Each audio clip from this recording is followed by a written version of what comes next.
We have somehow found ourselves in a situation in this country where if anyone dares to query what the referendum vote means or to voice their concerns about the practical application of the Brexiteers' hard red lines, they are immediately labelled as a mutineer, a saboteur or a traitor.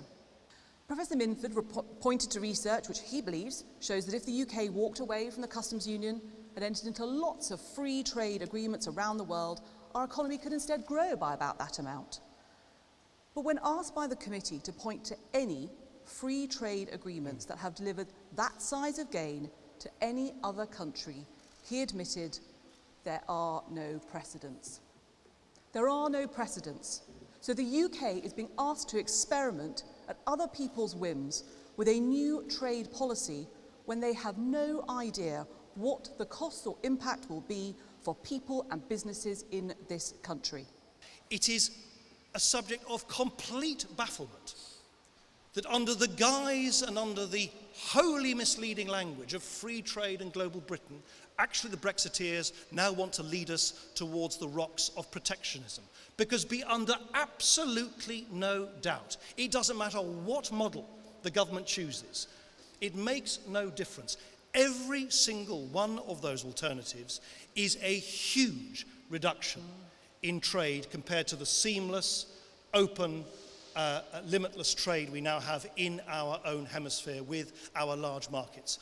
Given the huge distance now between what seems to be in prospect in being delivered to the British people by the government compared to what they were promised in the summer of 2016, it is why I and many others have also arrived at the conclusion that in the end this will need to be something that the British people decide on in a people's vote rather than being simply left to politicians in Westminster and Whitehall.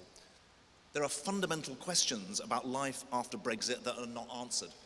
And frankly, I am alarmed at the state of the negotiations, the perils facing our economy, including companies like this one, and the real and rising prospect of Britain crashing out of the EU with no Brexit deal at all.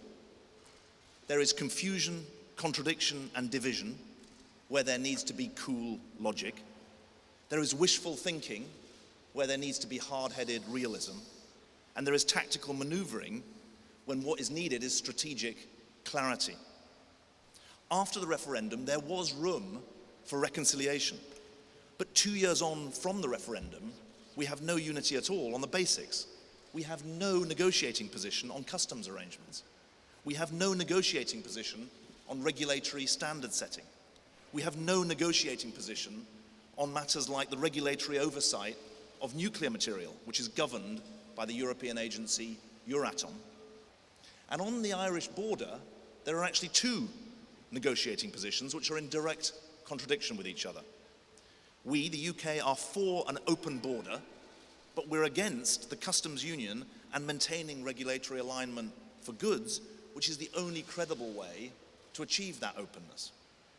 That our membership of the EU doesn't just give us access to the markets of 27 other European countries, it also gives us access, privileged access, to the markets with whom Europe has negotiated trade deals.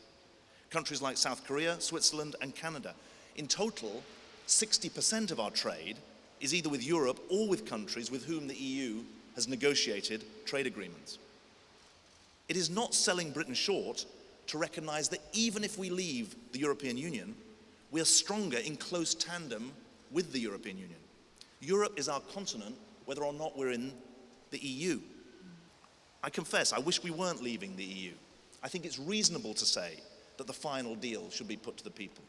But that's not the issue today. If we are to leave, then let's do so in a measured, sensible, pragmatic way. That's what the debate about the customs union and the single market are fundamentally about. The greatest source of division and betrayal will be a Brexit that impoverishes the country. And great countries are great precisely because they recognize when national interest needs to trump party interest. And I believe now is such a time. Thank you very much indeed.